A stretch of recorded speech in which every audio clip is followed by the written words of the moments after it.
We have a very special guest on today's Irish NFL show. We are truly honored and delighted to welcome a man who has 2 Super Bowl rings, who was drafted as the 5th pick in the 1982 draft, the last heavy metal quarterback, Jim McMahon. A very warm welcome to the Irish NFL show. Well, thanks for having me, guys. Hopefully you guys are having a good day. We are indeed, all the better by having you on the show. We always like to ask our guests, do you have any Irish heritage, or have you ever been to this little green island? I believe I have some Irish heritage. I'm burly white and I like my beer, so I think I'm Irish. And yes, I have been to the island. I was over there a few years ago playing golf and had a great time. And look forward to going back. I want to bring my 2 sons and go back over and get to play in Ireland and also in Scotland as well. And looking forward to that trip. Jim, I know when I saw that you lived a period of your life, your early life in San Jose, it brought me back to my youth because I spent a number of summers in Los Gatos, which was only a couple of miles. Okay. Yes. Yeah, we had family over there, and we used to have visit there on a regular basis. And I think of San Jose, it brings me back many memories. For yourself, having lived there and grown up and played sports, was it always American football? I know your family were very supportive and keen for you to be the best at your ability. Was there a number of sports you're involved in, or was it really always focused around playing American football? No, my first love was baseball. I always wanted to be a baseball player. I played baseball, basketball, and football in high school. I went to school in college, and the reason I chose BYU because they were one of the 2 schools that said I could play both sports when I went there, because I still had baseball on my mind, and then ended up just continuing on with football because I started having some arm problems, and football was my scholarship, so I had to give one of them up, and I ended up staying with football. But I always wanted to be a baseball player. I think had I played baseball, my body wouldn't feel like it does today. True, but I suppose there are so many great memories that we will get into. You mentioned BYU there. There are stories, and you never know what to believe on the internet. There are stories that you had wanted to go to Notre Dame. Is that true? Did you want to play for the Irish? Well, I grew up being a Catholic kid, so Notre Dame was always, everybody who's Catholic wants to go to Notre Dame. Unfortunately, they didn't recruit me, and I'm kind of glad now. I mean, the way things turned out, BYU was probably the best place for me as far as, learning the game of football and learning a lot about life as well. So it all turned out okay. But every Sunday morning we'd sit and watch the highlights of the Notre Dame game that was on the day before. I think it was Lindsey Nelson was the broadcaster, and just to see the highlights of the old Golden Domers running around, it was always fun. But they didn't recruit me, so that's the rest is history. And Jim, I suppose your first year at BYU, you spent a lot of that as a punter. And it's interesting because we have a college game coming to Dublin in just a few weeks. Nebraska are playing Northwestern. And Northwestern, one of their most famous players in history is Paddy Driscoll, who was the son of Irish immigrants. He played all 3 phases of the game famously way back when. For you, that experience of punting that first year and getting used to it, did that help your football development?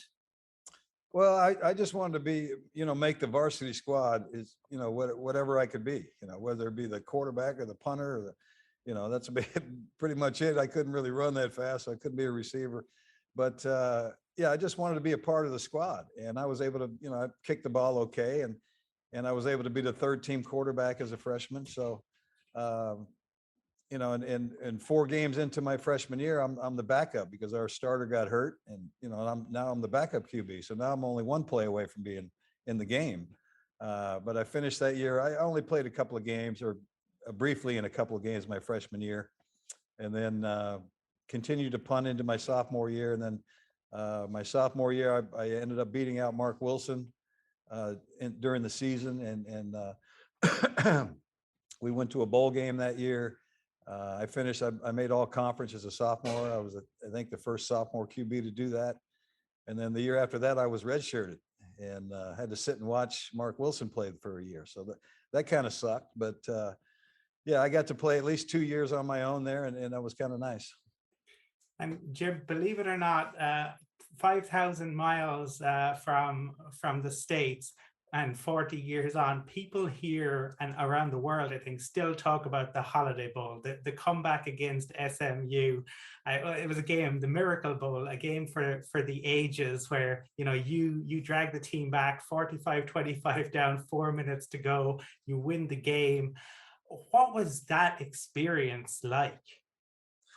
Well, I wish I hadn't played so bad in the first half. We wouldn't have been down so much, but it was great to finally win a bowl game. BYU had been to a number of bowl games prior to that. And, everybody that was at the game, I think with 4 minutes to go, think we weren't going to win that one either. And, but my dad taught me as a youngster, you when there's time on the clock, you never give up. There's always something positive you can get out of the game, whether you come back and win or not. You can bring something positive the following week. So, any time left on the clock, you never give up. You just keep fighting, and we were able to, go down and score and kick an onside kick, recover that, go down and score again. So now we're only down, 7-8 points, whatever. I can't do the math anymore. But we tried another onside kick. I remember we didn't get that one, but our defense finally held. Our defense had trouble all night stopping Eric Dickerson and Craig James. They were kind of running roughshod over our defense, but we finally held them, and we blocked the punt.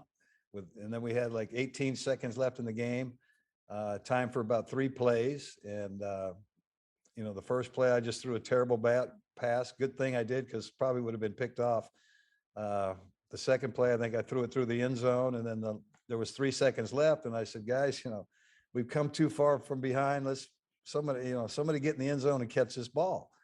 And sure enough, I go back and throw it as high and as far as I could throw it. And I could still just see these 4 guys from SMU jumping for the ball. And the one guy from BYU, Clay Brown, the tight end, he barely even got off the ground, but he was the only guy to touch that ball. It still amazes me to this day how all those arms missed it, and it ended up in his. So, somebody up there was looking out for us. They wanted Lavelle to finally win a bowl game, and I was glad I was part of that. Well, Jim, after that particular season and that game, you still went on to have some really fabulous seasons with BYU, and throwing for over 3,000 yards one season, over 30 touchdowns. It was very evident that you were going to go early in the draft. You go to the Bears as the 5th pick. A quarterback goes in at 4 to the Baltimore Colts. At that time, can you talk to us about the draft experience, because it's so different to how it is today? Today is like a crazy world that we live in now with the draft. But for you back then, what it was like, and were you surprised that you weren't selected by the Baltimore Colts? Yes, I was, because all indications were that I was going to go to Baltimore. I'd been back to Baltimore a couple of times to meet with the team. I was having lunch at with Johnny Unitas at his restaurant in Baltimore. He was telling me all about the city, how I was going to love it. But I had forgotten, I had told my agent at the time that I didn't really want to play in Baltimore. And I'd forgotten all about that. So on draft day, when Pete Rozelle got up and said, and the Baltimore Colts pick with their number 4 pick quarterback, I'm thinking it's going to be me. And then I hear Art Schlichter, Ohio State. And I was very surprised. And then I was like elated, because, okay, good, I'm not going to Baltimore. I had no idea who was picking next. And Chicago ended up being the next pick, because, like I said, all my concentration was I'm going to Baltimore, and all of a sudden it didn't happen. And then my phone rings. It was Chicago, and 3 hours later, I'm sitting in front of George Halas and Mike Ditka. So it was an interesting day, but it all worked out. And yeah, I suppose, Jim, going from BYU, it's a little bit restricted. Let's say BYU probably not going to be the main university in Dublin or anywhere in Ireland, but then going from BYU, a little bit restrictive, just a little bit, and then you Ditka and Halas, as you mentioned. not the most fertile ground for somebody with a more spirited side. That was definitely a different experience from what most people do in college. You know, all the people that I've talked to and the different schools that they went to had to say, you know, how much fun they had and this and that. And my fun was on Friday nights or Saturday afternoons whenever we got to play, because the rest of the week was a struggle. Very different society, you know, a different religion. Had I not played my last years of high school ball in Utah, I probably wouldn't have made the 5 years at BYU, because at least I kind of got an understanding or a feeling for what was going on and how I'm supposed to act, and you know, what you are and what you aren't supposed to do. Yeah, that was tough. You know, you're 18 years old, you go into college, you're supposed to have some fun. And because my other choice, I think I mentioned earlier, was Nevada, Las Vegas, and that's where I wanted to go. I wanted to go to Vegas. That was my last recruiting trip, and I came home from Vegas and Pops, I'm going to Vegas, man. I had a great time. He said, no, you're not. It's not a big enough school. And I said, listen to me, Pops. I said, they just offered me a house, car, money, easy job at a casino. I mean, who knows what could have happened there? I could have been Steve Wynn, or, you know, probably not there, but yeah, I would have had a hell of a lot more fun during the week. But you know, BYU was a great choice because I ended up learning a hell of a lot of football, and like I said earlier, a lot about life and people. So, you know, it was a struggle for 5 years, but it was well worth it. And you know, your parents raised you obviously to with that winning mentality, but with the belief in yourself. And you know, you were an individual, and you know, who was strong-willed. And then you go, and Mike Ditka is another strong-willed individual. What was that the transition to life under Mike Ditka like? Not very different. It was very, very restrictive again, pretty much. You know, he came in, and his first meeting with our team was, he goes, look, we're going to the Super Bowl in the next 3 or 4 years. He goes, that's the good news. He says, the bad news is most of you guys won't be here. And he was right. I mean, he cleaned house. He got rid of, you know, 8, 9 year veterans who were just kind of, you know, good ball players, but just kind of hanging around collecting checks. And, you know, he got rid of everybody he cleaned house. And because we were going to work, and we did work. Nobody outworked us. And the 7 years I was there, I mean, we were in pads, you know, pretty much Wednesday, Thursday, Friday. And he would have put pads on us on Saturday, I think, if the other coaches wouldn't have said anything. But it was like literally playing 4 games a week in Chicago, because Wednesday, Thursday, Friday, every practice was like a game. It was live. There was no buddy periods, you know, like, hey, just take it easy here. No, you know, Buddy Ryan and Mike Ditka didn't get along, and that trickled down into the players. So our practices lasted 3.5 hours. There's fights every play. I mean, it was brutal. I mean, Sundays was like a day off. We couldn't wait to get to Sundays and stop beating the crap out of each other and go beat on somebody else. Well, Jim, you must have grasped that work ethic very quickly, because you immediately started as quarterback. You know, in your rookie year, you picked up the baton and became the starting quarterback. You went to the playoffs the first year. Can you talk to us about, as you say, the Sunday was the easy day? What was it like to become an NFL player, and the whole, I suppose, the emotion of actually finally making it within the NFL league? Well, it was, you know, great to be up there. I've always had confidence in my own ability, so I never worried about, you know, where I was going to go or who was in front of me. My attitude was I was the best out there. I'm going to play, and you know that wasn't always the case. You know, I didn't get to play once I left Chicago. It was rough here and there, but you know, that was my mentality. Whether or not, if I was teammates with Joe Montana or Dan Marino or John Elway, that would have still been my mentality. I want to be the starter.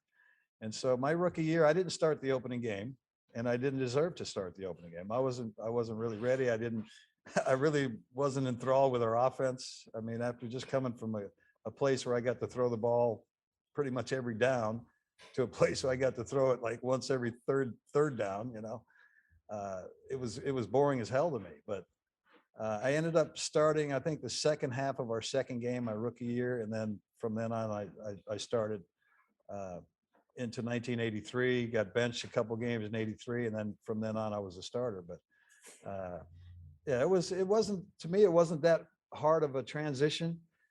I think going from high school to college, the different speed of high school to college was a lot greater than the speed from college to pros. If you understand what I'm talking about, just the speed of the game, the speed of all the different players. Because in high school, you might have, if you're lucky, you got 3 or 4 really good players in high school, and everybody else just trying to hang on.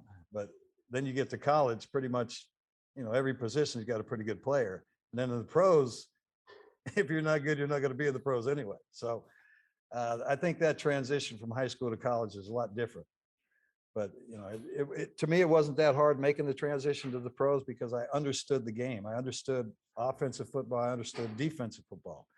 You can't be successful on offense unless you understand what they're trying to do to you on defense. And I always understood that. I got great coaching in college. I mean, like I said, we threw the ball pretty much every down. So we were always looking that way. A lot of teams back in the day when I was playing, they were running football teams. So the quarterback, as soon as he got the ball, he would turn his back to the line of scrimmage. He never saw what happened over there. So those guys took a little bit longer to acclimate themselves to the pro game and actually see what the hell is going on defense. So if we go to the 85 season, obviously the Super Bowl winning season, Jim McMahon, Walter Payton, Mike Singletary, William Perry, you guys had a hell of a team. We had a great football team, not only in 85, but from mid 84 until 88, we had the best team in the league. I mean, we had home field advantage 4 straight years in the playoffs, and that doesn't happen very often, if ever. Maybe New England did it for years, but after we had beat them twice. But yeah, it was just a great group of guys, a lot of different personalities, and just good football players. And our scheme on defense was different at the time, so people were having trouble picking it up. And plus, you plug in the players that we had on defense into that system, it's hard to beat. Like I said, we were glad to get to Sunday because Wednesday, Thursday, Friday were brutal for us. And in the lead up to the Super Bowl, there were some kind of blatant lies about you put out there, which made life very, very difficult for you. During the game itself, then, obviously the lead up had been very difficult. Did that provide any extra motivation? Because you remain to this day the only QB to rush for 2 touchdowns in the Super Bowl. Well, the incident you referred to is just some idiot in the media went on TV and said that I'd called all the women of New Orleans sluts and the men stupid. I mean, where he got that comment, I'm still trying to figure it out. But yeah, I was getting death threats for the next 3 days. Had women picketing the hotel. Guys on my team didn't want to stand by me at practice because we practiced at the old Saints facility down in New Orleans, and it was their field. Right behind the field was a big apartment complex. It's I've seen those crazy movies like Black Sunday, and if a guy wants to take you out, he's going to do it. And so I was wearing a different jersey at practice, and nobody wanted to stand by me. And they said, "Mac, you're going to get shot," And I said, "Look, I didn't even do it. Why are people picking on me?"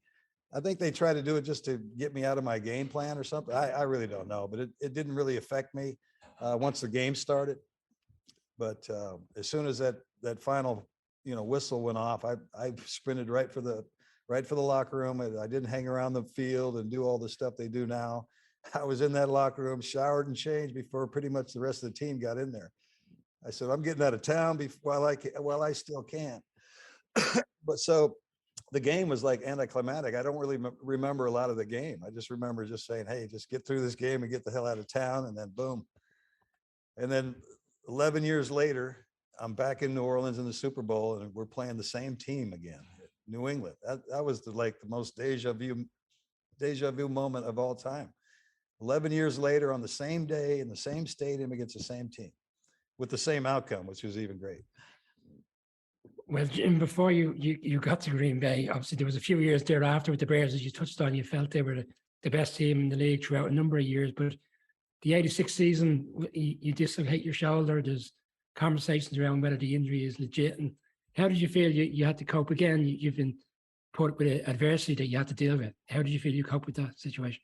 Yeah, it was rough because I was getting bad information from the trainers and the doctors for one. I dislocated my throwing shoulder opening game of 1986, and I should have gotten a surgery like 2 or 3 days after that. But our doctor kept saying, "No, there's nothing wrong with your arm," and I could feel this thing popping in and out of the socket.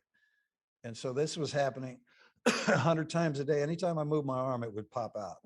It was brutal. And some days I could practice, I could throw, and the next day I couldn't move my arm. And I think the trainer was giving bad information to some of the other players, especially defensive guys. The offensive guys knew I was hurt. But as a quarterback, you need, your throwing arm is pretty damn important as a quarterback. And I'm still amazed to this day that I was able to play in 6 games that year, and we won them all. And I was able to throw the ball. And how I completed it, I don't know, because I couldn't feel my arm. They'd shoot my shoulder all, I don't know how many times to deaden everything. And then I would play, and then I'd have to ice it for a couple of days before I could even move it. So that was very, very frustrating. But I'm like I said, I'm very lucky to be able to continue my career after that year. Our team doctor actually flew out to LA when I had my surgery, and they cut me from the top of my shoulder down to my armpit. And as soon as they opened up my arm, our doctor went, "Oh my, he wasn't lying." This is what Frank Jobe, the other doctor, told me after the surgery. And I said, "Well, why would I be lying? I know this is my body. I know what's going on in my body. And when something's wrong, something's wrong." And so hopefully they didn't doubt me after that. Jim, there's many players that after they win a Super Bowl, they reflect on the one they didn't win more so than the one they did win. And once you had that injury that season, the Bears had a good season, and you obviously had a season-ending injury in December against the Packers. Do you ever look back and think that potentially could have won 2 Super Bowls in a row? Well, we could have won 4 or 5 in a row. I mean, we had a chance in 84, like I said, went to the NFC Championship game. 86, we just went 15-1 in 85. 86, we were 14-2. It wasn't like we disappeared, We lose the opening game of the playoffs at home. And then 87, I think we had the best record in the league. That was another strike that I had gone through. We lose the opening round again at home. And then in 88, we lose the NFC Championship game at home. So it's not like we went away. We had definitely had our chances. We just did not play well at home in the playoffs. And it's very, very frustrating. But yeah, we all look back and say, yeah, we could have did this, could have done that, but we didn't. So, but they still remember the one we did win. Yeah, we certainly, they do around the world. It reverberated everywhere. I think probably it was coming on to TV, I think, in the UK and in Ireland at that time. So it really resonated over here. And that's what we've been talking about, is your time with the Bears. But you mentioned it earlier. You did go back to the Super Bowl, this time as backup. But to kind of, I mean, you were talking about like the similarities. You were backing up maybe kind of an equally free spirit of a QB in Brett Favre in ways. So many similarities. Did you enjoy your time in Green Bay? Yeah, I did. Coach Mike Holmgren was our head coach. I had a lot of respect for him. I thought he ran his team the way I would run a team. Work when you're supposed to work, but give you guys some times off. But it was great to play with Reggie White again. I got to play with Reggie in Philadelphia, and to see him finally get a Super Bowl was nice. But yeah, Brett was definitely a free spirit, great football player, tough kid. And I told him at the start of that 96 season, because we had just lost the NFC Championship game the year before in 95. And I said, this is kind of, working out the way it did it back in 1985 for us. I said, we lost the NFC Championship game in 84, knew we were going to be good in 90 or 85, ended up winning it. I said, and then I noticed in the schedule, I said, the Super Bowl is back in New Orleans this year, and it's on the same day that we won 11 years ago. I said, just don't screw this up, because this is fate, man. This has got to happen. And good thing he didn't screw it up. We got it done. It's interesting you mentioned Reggie because we've been fortunate to have Wade Phillips on the show, and Wade is a guy who's coached some amazingly talented defensive players, but he talks about Reggie in a special way, even though he's obviously had Bruce and he's had Vaughn and he's had Aaron Donald, but Reggie seems like a special player and a special person. Oh, there's no doubt about it. He was a very unique individual, very religious guy. And him and I got along great in Philly. They used to call us Buck and the Preacher. So I guess you can figure out who the Buck was. But yeah, him and I just always seemed to hit it off. And, we laughed a lot and joked around, but, he was a very, very, very intelligent player and one of the strongest guys I ever met, just naturally strong. I mean, he was just, I hardly ever saw him in the weight room. That guy he could throw around 350-pound old linemen like they were nothing. And it was kind of incredible to see. And when you got to go to the White House after winning that Super Bowl with the Packers, and you, I suppose, had a reason to let people know that you used to be the starting QB for the Bears, right? Well, what happened there is back when we won in Chicago in 85 or 86, the space shuttle blew up. Space shuttle Challenger blew up 2 days after we won. So all the focus was on that, which was rightfully so. But I think they could have snuck us into the White House prior to, the 11 or 12 years it took them to do that. And so when I was with Green Bay, we're going to the White House. And I said, look, we didn't get to go back 11 years ago. And some of my younger teammates didn't even know why. I said, they didn't even remember the space shuttle. And I said, well, all the focus was there. So I said, I'm going to represent our team. And I talked to all my teammates and the coaches and told them what I was going to do. So they didn't really have a problem with it. I actually called some of my old linemen from Chicago and I said, send me your jersey. I'll hold those up during the team picture too. But they didn't do it. But I had my jersey on. Bill Clinton was the president at the time. And he's just, laughing. He goes, why are you wearing that jersey? I said, well, we didn't get to come when we won. I had to explain the whole thing to him too. I said, yeah, you remember the Space Shuttle Challenger blew up? Oh, yeah, I remember that. I said, well, that's why we didn't get to come, and that's why I'm representing Chicago. There was one guy that was a little upset, and that was Fritz Shermer, who was our defensive coordinator with the Packers. And then I realized why is because Fritz was the defensive coordinator for the Rams in 85 when we beat them to go to the Super Bowl. So I think it brought back some bad memories for him. But other than that, nobody really had a problem with it. Maybe some of the Green Bay fans were pissed, but I've explained it over and over again. Hopefully they've gotten over it. My teammates and coaches, like I said, didn't have a problem with it. So I didn't lose any sleep. Good, because I think certainly anyone I've talked to around the league thinks it was fantastic. And the 85 Bears finally did get to go to the White House more than a quarter of a century later in 2011. And you had your trademark headband with you. I had mine with me. I gave one to Obama. I can't remember what I put on his, but yeah, it was kind of fun to go back finally with the Bears, and they wanted me to go through all the little tour of the White House that they take you on. And I said, no, I've already done that. You guys go, just open the bar up here outside. Because they had a bar set up and Coach Dickey didn't want to walk through the White House either. So he was sitting there and I said, Coach, when are they going to open this bar? He goes, right now. And he got the bar open. So while the rest of the team was taking the little tour, Coach and I had a couple of pops outside. Jim, there's many a Bears fan in Ireland. They're probably they put them up there as probably one of the top teams supported over here. And a lot of people ask, what's Jim McMahon's health like today? Because you're still a hero to so many fans, especially people in their age group in our mid-40s. How is Jim McMahon's health today? Because it has been well documented over the years that you've had a number of health issues. Are you in good fettle, as they say? Well, I still have problems with my head and my neck. I have to go back to New York every 3 or 4 months and get a little adjustment.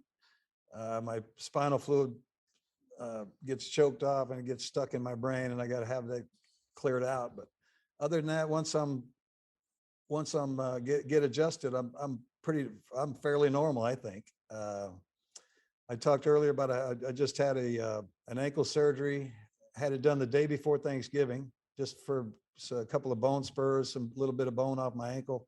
It got infected. So 3 days later, I had to go back in the hospital for 8 days, had 2 more surgeries. They talked about cutting off my foot. Just the infection was so bad, but I finally got over that. So I had a couple of huge holes in my foot that took about 5 months to close up. So my foot hasn't moved in 5 months. And then just this past month, I'm able to put it in some hot water in a whirlpool to get some circulation, because it's frozen solid. It doesn't want to move at all right now. And it's been 9 months now. And so I'm tired of these crutches and this other little scooter I have to get around on. But and my shoulder, my right throwing shoulder still bugs the crap out of me. I don't sleep well. Every time I move, I wake up. So, but other than that, I feel great. You know, I'm still moving around, still playing golf, and when I can. We've seen, I suppose, numerous films over the past few years around, I suppose, trying to grow awareness of the enormity of playing in the NFL and the injuries that players who are retired have to deal with, which you've kind of touched on there. Would you put a large majority of your condition down to the fact that you played in the league for so long? Oh, there's no doubt about it. I mean, all these hurts that I have are from the game of football. I mean, we all kind of understood that growing up. You know, we knew we're going to have bad knees or bad shoulders, you know, feet, backs. Nobody ever talked about the brain and the head, you know, and that's pretty much the most important thing you got going for you. But you know, they're trying to do things now to change rules, and the equipment's getting better, but there's no helmet in the world that can stop your brain from hitting the side of your skull when there's a collision. And so that these things are still going to happen. These concussions are going to happen. And as long as, you know, I've been complaining, just take care of the guys when they're done.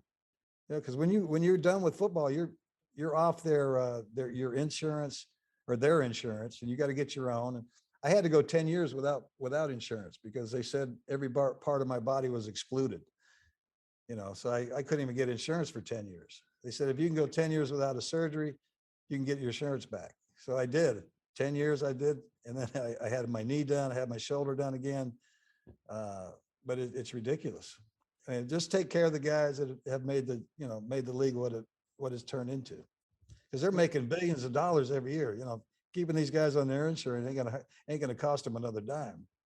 I think it's interesting when you see players like Andrew Luck retiring at 30. I think they've actually grasped the importance of trying to get out of the game whilst they're healthy, to have a reasonably solid life, not having to deal with the type of injuries that you and former players have had to deal with who played in the 80s, for example. Oh yeah, the guys before me, like Coach Dicka and his crew, he's struggling. He's trying to help as many ex-ball players as he can with his foundation. Yeah, it's sad that they don't take care of the guys that, you know, made the league what it is today. Because back in the early 80s, football was struggling. I mean, our fan base, you know, our TV wasn't good. But I think the Bears really helped revitalize the whole NFL back then, because we started getting more, you know, different genre of fans. You know, I talked to back then I was talking to a lot of these grandmothers, said, oh, we never watched football till you guys came along. We see how much fun you're having. And I think that's what the people remember about, you know, the Bears team of the 80s, is that we had a lot of fun, but we won a lot of ball games too. Yeah, no, that is very true. And I know one of the things that might be in the works is a documentary, Jim, Mad Mac. Is that gonna, are we gonna see that come to screens? Hopefully soon. You know, the guy's been working on it for almost 2 years now. He just sent another copy to his attorneys, make sure everything's good with the league and this and that. I've seen the first half of the film, and that's basically from, you know, growing up through, I think it's to the Super Bowl. And then I think the second half of the film will be mostly what happened after that and after I retired, because I do a lot of charity work. I do a lot of stuff with our military, and hopefully that'll be prominently featured in the second half of that film. So yeah, it's going to be out soon. Hopefully in the next, I'd say 3 to 6 months, I would think. We will definitely look forward to that one. And I suppose, like, in terms of that ability to, you know, to share your story, What was that like? Was it something that you wanted to do, to be involved, and to I suppose have it be with Jim McMahon on board? Because I know there's plenty of videos out there, because you are an entertaining character on YouTube, where we get kind of chart. But was it something you wanted to have a hand in? Well, when the producer called me about the film, that was my first question. I said, "What are you going to do that hasn't been done already, or hasn't been seen?" And he just said, "Well, I want to take a different approach to this." He goes, "He's done a lot of, I guess, quite a few documentaries." I was just with him in Nebraska. He was filming the Tecmo Bowl championships. You remember the old video game from the 80s? You know, the Bears are actually a pretty good team in that.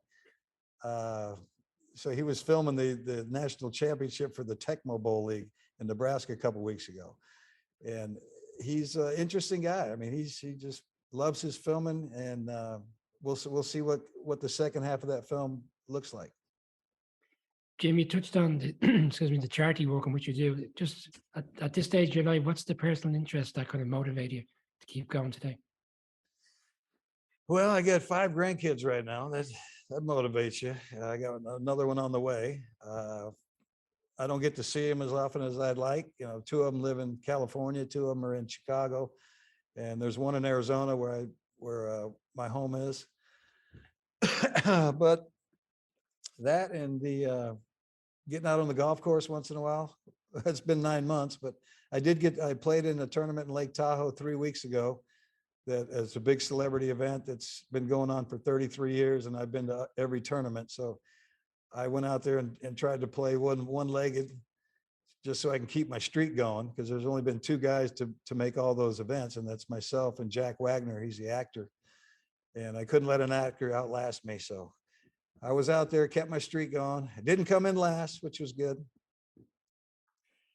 Jim, this has been an absolute treat for us. We cannot thank you enough for taking the time to chat to us. We love following you on Twitter.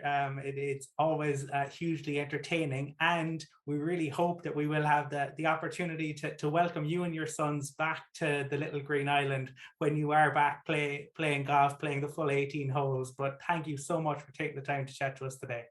Hey, my pleasure. I got to play the last time I was there. I got to play Lahinch, Ballybunion, and Old Head. And Old Head is still one of my favorites in the world that I've played so far. So I look forward to coming back and playing those courses, and hopefully a couple more in the northern part. Absolutely. Thanks, Jim.